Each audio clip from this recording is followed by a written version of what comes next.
ஆஹாஹா ஓ Santa Christmas tree ஆஹாஹா ஆஹாஹா நான் கிறிஸ்மஸ் கொண்டாட்டத்தின் மைய குறியீடு.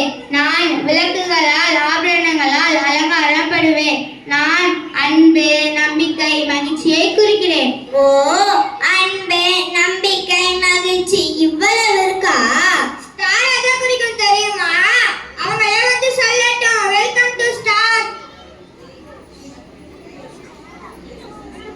கிறிஸ்மஸ் என்றாலே எல்லா வீடுகளிலும் ஒளியுடன் கூடியவன் ஸ்டார் ஆக கிறிஸ்துவின் பிறப்பை 3 ஞாயிகளுக்கு என் வழியாக உலகிற்கு தெரிவிக்கப்பட்டேன். பெத்தலகேம் நகருக்கு வழிகாட்டினான். நான் நம்பிக்கை மகிழ்ச்சி வழிகாட்டலின் சின்னமாக பயன்படுகிறேன். இவங்களும் நம்பிக்கை மகிழ்ச்சி வழிகாட்டுதலின் சின்னமா இருக்காங்க. ஆச்சரியமா இருக்குல்ல? Next welcome to Angeles.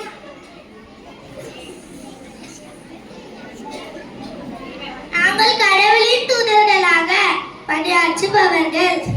கடவுளுக்கும் மனிதர்களுக்கும் இடையே தூதுவராக கடவுளின் செய்தியை கொண்டு வருபவர்கள். அப்படியா? நீங்க தான் கடவுளின் தூதுவரா? சரி சரி, நன்றி. வாங்க. அடுத்ததா பெல். வாங்க பெல். நான் கிறிஸ்து பிறப்பின் மகிழ்ச்சியான அறிவிப்பை என்னுடைய இனிய ஓசையின் வழியாக தெரிவிக்கிறேன். என்னுடைய ஓசை மக்கள் அனைவரும் ஒற்றுமையாக ஒன்று கூட செய்கிறது. ஏதோ வெளிச்சம் தெரியுது. ஆமா, கேண்டில். வாங்க கேண்டில். நாங்கள் உலகிற்கு கிறிஸ்துவின் ஒளியை தருகிறோம். அன்பு நம்பிக்கை மகிழ்ச்சி அமைதி உங்களில் நிலைத்து நிற்க இந்த ஒளி அடையாளமாக உள்ளது. நீங்களும் உலகின் அமைதியும் மகிழ்ச்சியும் தான் குறிக்கிறீங்க. அடுத்ததா கிஃப்டை கூப்பிடலாம். Welcome to gift.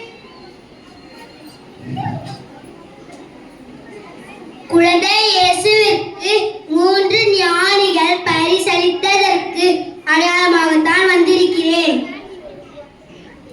அடுத்ததா கிஃப்டோட வராங்க. Christmas cake. கேக்குன்னு சொன்னதோ ஐயோ நாக்குல யாருக்கெல்லாம் எச்சில் ஊறுதோ அவங்க எல்லாம் முழுகிக்கோங்க.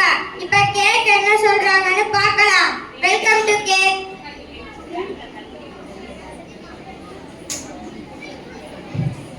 உங்களுக்கு பிறநாள் என்றால் வீட்டில் என்ன செய்வீர்கள்? கேக் கட் பண்ணுவோம், அப்படிதானே? உங்களுக்கு இனிப்பு என்றால் உன்னையே படைத்த உலக மீட்பரின் பிறப்புக்கு இனிப்பாக வந்திருக்கிறேன். இத நம்ம மட்டும் சாப்பிடக்கூடாது, பகிர்ந்து சாப்பிடணும். மிக்க சிறப்பு, மகிழ்ச்சி. இப்போ ஸ்பெஷலா ஒருத்தவங்க வர போறாங்க. சர்ப்ரைஸ்.